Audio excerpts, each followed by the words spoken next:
बिस्मिल्लाहिर्रहमानिर्रहीम। अस्सलामुअलैकुम to class. हम पढ़े हैं यूनिट नंबर 1 आर्टिनी क्रिएचर। Getting starter. इसका स्टार्टर देखते हैं। Look at the picture below. नीचे ये जो पिक्चर बनी हुई है इसकी तरफ देखिए। Asim is very happy to see colourful flowers. Asim जो है वो बहुत खुश है क्या देखकर? कलरफुल फ्लावर्स, रंग बिरंगे फूल देखकर। अ ब्राइट शाइनी सन, एक चमकता हुआ सूरज देखकर। अ क्लियर ब्लू स्काई, बिल्कुल साफ सुथरा ब्लू आसमान देखकर। एंड बटरफ्लाइज, और तितलियाँ देखकर। देखिए इस तस्वीर को ज़रा ध्यान से देखें। यहाँ पर एक बच्चा आसिम खड़ा हुआ है जो खुश है बहुत ज़्यादा क्या देखकर? अपने इर्द गिर्द के माहौल को देखकर। इर्द गिर्द के माहौल में क्या क्या चीज़ें हैं? Colourful flowers, bright shiny sun, a clear blue sky and butterflies. ठीक है। He is thanking Allah subhanahu wa ta'ala for all these things।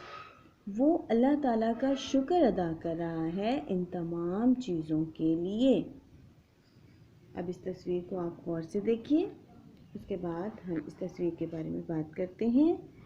Do you see different things around you that Allah subhanahu wa ta'ala has made for us? क्या आपने बहुत सी चीज़ें देखी जो अल्लाह ताला ने हमारे लिए बनाई हैं? Name a few of them. उनमें से आपने कुछ के नाम बताने हैं, जैसे flowers, grass, butterflies, tree, sky. ठीक है, इस तरह के बहुत से नाम आप खुद बता सकते हैं। डू यू थैंक अल्लाह सुब्हानहू व तआला फॉर ऑल हिज ब्लेसिंग्स। क्या आपने अल्लाह ताला का शुक्रिया अदा किया? अगर आपने शुक्रिया अदा किया तो आप कहेंगे यस, और नहीं किया अब तक तो फिर आप जल्दी से अल्लाह ताला का शुक्रिया अदा करें, क्योंकि अल्लाह ताला ने ये तमाम चीज़ें हमारे लिए बनाई हैं तो हमें उसका शुक्रिया अदा करना चाहिए। हाउ, कैसे? तो आपने ये बताना है कि आपने कैसे अल्लाह ताला का शुक्रिया अदा किया। जी, हम अल्लाह ताला का शुक्रिया नमाज़ पढ़ने के बाद अदा करते हैं। अल्लाह ताला की नेमतें जब देखते हैं तो अल्हम्दुलिल्लाह पढ़ते हैं। इस तरह से हम अल्लाह का शुक्र अदा करते हैं। Unit 1 the cricket. क्रिकेट किसको कहते हैं? एक तो गेम भी होती है क्रिकेट, और एक कीड़ा होता है झींगर, उसको कहते हैं cricket. And when the rain had gone away, जब बारिश ख़त्म हो जाती है, and sun was shining everywhere, और सूरज की रोशनी हर तरफ होती है, सूरज हर तरफ चमक रहा होता है। I run out on the walk to play, तो मैं खेलने के लिए बाहर आ जाता हूँ। He and found a little bug was there, और मैंने वहाँ किसको फाउंड किया, किसको तलाश कर लिया? मैंने एक छोटे कीड़े को। And he was running just as fast, और वो बहुत तेज़ी से भाग रहा था जितना कि वो भाग सकता था। As any little bug could run, जितना कि एक छोटा कीड़ा भाग सकता है। Until he stopped for breath at last, आखिरकार वो रुका किस लिए? सांस लेने के लिए। All black and shiny in the sun, सूरज की रोशनी में ब्लैक और शाइनी हर चीज़ जो थी वो वाज़े हो गई थी, नज़र आ रही थी। And then he tripped a song to me, और फिर उसने क्या किया? मेरे लिए एक गाना गाया। किसने? कीड़े ने। ट्रिप्ट किया। ट्रिप्ट का मतलब, ट्रिप्ट क्या होता है?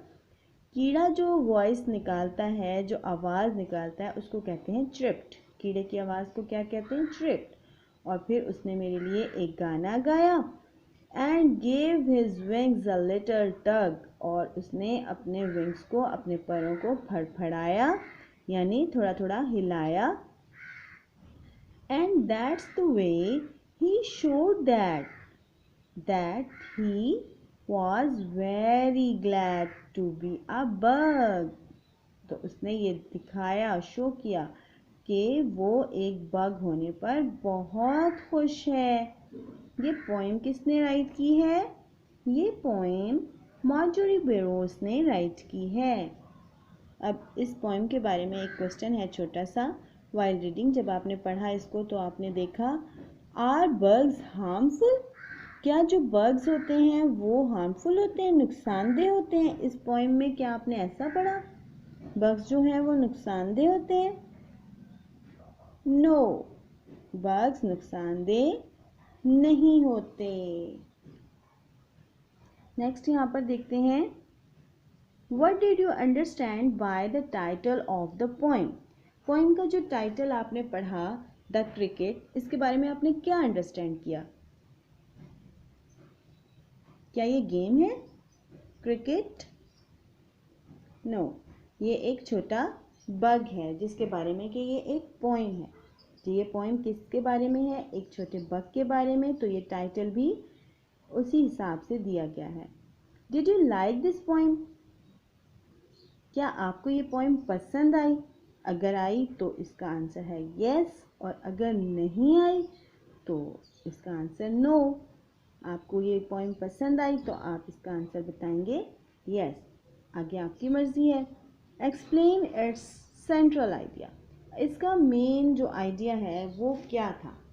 इसमें ये पॉइंट जो है वो बताते हैं कि ये एक छोटे कीड़े, और अपनी कहानी उन्होंने बताई है कि वो किस तरह से जब बारिश ख़त्म हुई तो बाहर आए और बग के साथ उनका क्या ताल्लुक़ रहा. बग ने उनके लिए गाना गाया, बग को उन्होंने भागते हुए देखा. ठीक है, यही इसका सेंट्रल आइडिया है कि उन्होंने एक छोटे बच्चे की सोच के बारे में बताया कि बच्चा क्या सोचता है. कि बच्चे ने ये सोचा कि भाग रहा है, अब ये रुक गया है और अब इसने मेरे लिए एक गाना गाया. उन्होंने एक छोटे बच्चे की सोच को लेकर ये पोएम लिखी है.